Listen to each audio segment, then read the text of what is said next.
Hello everyone, welcome back to my channel. કેમ છો? મજામાં? આજે કિચન ટિપ્સ તમારી સાથે શેર કરવાની છું. તો સમયનું બચત થશે અને હા, કામ પણ ફટાફટ થશે, પૈસાની પણ બચત થશે. તો ચલો લેટ્સ સ્ટાર્ટ.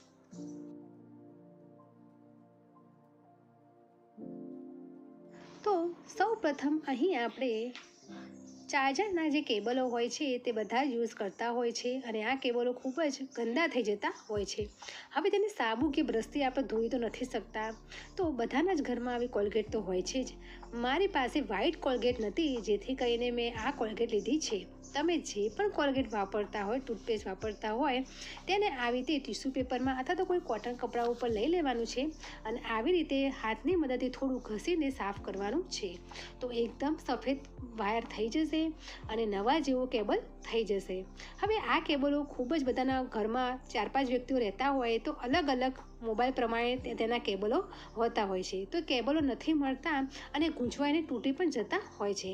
તો આ કેબલને સારી રીતે મળી જાય અને એકદમ વ્યવસ્થિત રહે તે માટે આ કેબલને આપણે સારી રીતે આવી રીતે વાળી લેવાનું છે. અને આપણા ઘરમાં રબર તો હોય જ છે, કાચું રબર હોય અથવા તો માથામાં પણ નાનું રબર નાખતા હોય, તે રબર આપણે જો કામમાં ન લેતા હોય તો તેવી રીતે આ વાયરની આજુબાજુ આવી રીતે લગાવીને પેક કરી લેવાનું અને કોઈ પણ આવી રીતે ઢોવરા મૂકી દેવાનું, જેથી કરીને તમને ફટાફટ તમને કેબલ મળી જશે અને જોવામાં પણ સારું લાગશે. આગળની ટીપ છે કે બધાના ઘરે આવા ડિસ્પોઝેબલ કપ તો હોય જ છે. તો આજે આપણે તેનું 100 પીસ આપણે બનાવીશું. તો અહીં મેં જે પાછળનો કપનો જે પાછળનો ભાગ છે તેને મેં આવી રીતે ચક્કાની મદદથી બંને કપને આવી રીતે મેં કાઢી દીધા છે, એટલે કે બંને કપને મેં આવી રીતે હોલ પાડી દીધો છે. હવે આ કપને આપણે ઓપોઝિટ સાઈડ એટલે કે વિરુદ્ધ સાઈડ આવી રીતે રાખીને તમારે જો અલગ કલરની સેલોટેપ હોય તો તમે વધારે સારું લાગશે. તો આવી રીતે મારી પાસે તો આવી રીતે આરપાર સેલોટેપ છે તો તે હું લગાવીશ. જો તમારી પાસે કાળી હોય, રેડ હોય અથવા તો રંગીન હોય સેલોટેપ તો ખૂબ જ સરસ લાગશે. તો આ સેલોટેપને હું આવી રીતે ચોંટાડી દઈશ, જેથી કરીને એક નાનો ફૂલદાનીનો વાસ બની જશે. તો મેં ચોંટાડી દીધું છે અને આવી રીતે ઘરમાં મારા ફૂલ આવી રીતે ઘણા બધા પડી રહેતા હોય છે. તો બસ એક સ્ટડી ટેબલ ઉપર પણ આવી રીતે નાની ફૂલદાની બનાવીને તમે રાખી શકો છો અને આપણી આંખોને સ્ટડી માટે પણ થોડું સારું લાગે છે. તો આ હેક્સ ખૂબ જ સરસ છે અને તમે નાના બાળકો પણ આ ફૂલદાની તમે બનાવી શકો છો. ઉનાળામાં ગામડાઓમાં કે શહેરમાં કહીએ, પરંતુ માટલાનું પાણી બધાને પીવું ગમતું હોય છે. તો માટલાને ઠંડુ રાખવા માટે આવા કોટન કપડાં એ વ્યવસ્થિત સાઇઝના નથી હોતા.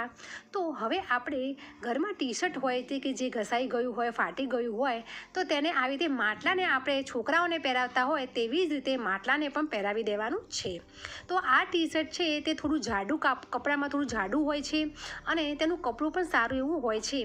તો તેની જે બાય છે તે બાયને પણ આવી રીતે લપેટી દેવાની છે અથવા તો તેને ગાંઠ મારી દેવાની છે. તો કમ્પ્લીટ આ મેં ટી શર્ટ થોડું મોટું લીધું છે. જો બાળકોનું ટી શર્ટ હોય તો સારી રીતે સાઇઝમાં આવી જાય છે અને પહેરાવતી વખતે થોડું સ્ટ્રેચ થઈને પણ પહેરાઈ જાય છે. તો માટલાને પણ ટી શર્ટ પહેરાવવાનું હવે તમે ના ચૂકતા અને બસ આવી રીતે ગ્લાસની મદદથી પાણી આવી રીતે માટલાની જે ટી શર્ટ આપણે પહેરાવ્યું છે તેના ઉપર છાંટી દેવાનું અને ઓલ ટાઈમ આખું માટલું ટી શર્ટથી ઘેરાયેલું રહેશે અને પાણી એકદમ ફ્રીજ જેવું રહેશે. તો આવું ફાટી ગયેલું ટી શર્ટ તમે હવે બહાર ન ફેંકી દેતા અને માટલાને બસ આવી રીતે પહેરાવી દેવાનું છે. તો આ ટી શર્ટની ટીપ તમને કેવી લાગી તે કમેન્ટ કરીને જરૂરથી કહેજો અને તમે જરૂરથી આ ટિપ્સ અપનાવજો.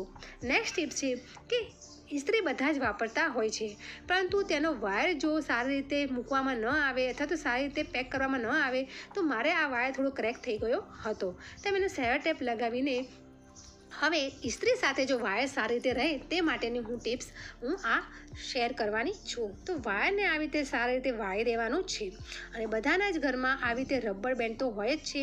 તો રબરથી આ વાયર આવી રીતે ભરાવી દેવાનું છે અને થોડું રબરમાં એટલી જગ્યા રાખવાની, જેથી કરીને જે ઇસ્ત્રીનું પ્લગ છે તે પણ આ વાયર સાથે સારી રીતે પેક થઈ જાય.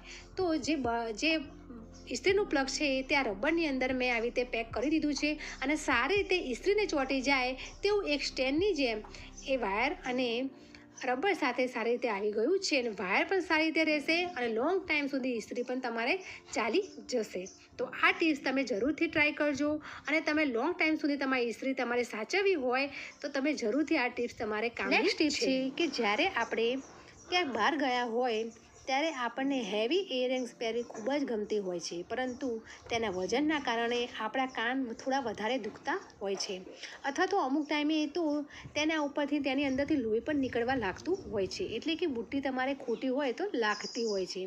તો આ ટિપ્સ તમારે વધારે સારી રાખશે કે જ્યારે તમે આવા હેવી બુટ્ટી તમે પહેરો તો બસ એ બુટ્ટીની અંદરની સાઈડ અને જે દંડી હોય તેની ઉપર તમારે આવી રીતે નેલ પોલિશ કરી દેવાની છે.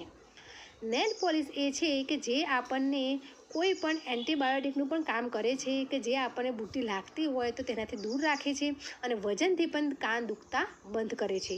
તો આ ટિપ્સ તમારે ખરેખર અપનાવવા જેવી છે. ફક્ત એક જ સેકન્ડની અંદર આવી રીતે નેલ પોલિશ કરવાથી સુકાઈ જશે અને તમે કોઈ પણ હેવી ઇયરિંગ્સ તમે પહેરી શકો છો.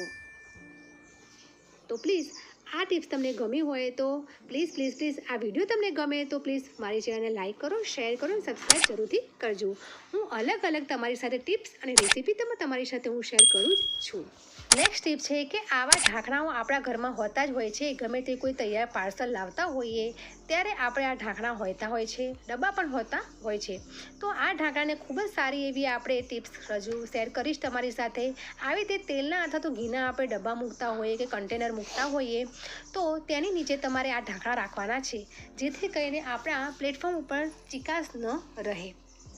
તો આ એક સુંદર ટિપ્સ છે અને મેં આગળ પણ આ ટિપ્સ તમારી સાથે શેર કરી હતી કે આવી કાચની બોટલ તમે ઓઇલ માટે વાપરતા હોય તો તેની નીચે આવી રીતે મોજો તમારે જૂનો હોય તે પહેરાવી દેવાનો.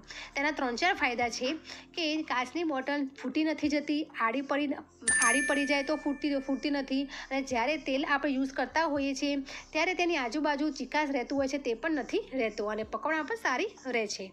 તો નેક્સ્ટ ટિપ છે કે સાડી આપણે વાળતા હોઈએ છીએ, પરંતુ 5 મીટરની સાડી વાળતા ખૂબ જ વાર લાગતી હોય છે અને બિગનર્સને તો સાડી વાળવી એ તમને ફાવતી જ નથી હોતી અને વાળતા પણ નથી. તો આજે આપણે ચીપિયાથી આપણે સાડી એવી સરસ રીતે ફોલ્ડ કરીશું તો તમે જોઈને ચોંકી જશો. તો પહેલાં તો આપણા ઘરમાં ચીપિયો તો હોય જ છે, તો ચીપિયાને આવી રીતે એના માપ પ્રમાણે સાડીના છેડેથી આવી રીતે ફસાવી દેવાનું છે. ફસાયા પછી આપણે સાડીને આવી રીતે ચીપિયાને બાય સ્ટેપ આવી રીતે ગોળ ફેરવતા રહેવાનું છે ચીપિયાને, અને સાડી ઓટોમેટિક વળાતી રહેશે. ફક્ત 5 જ સેકન્ડમાં આ સાડી આપણે વાળી લઈશું અને પરફેક્ટ આ સાડી વળાશે.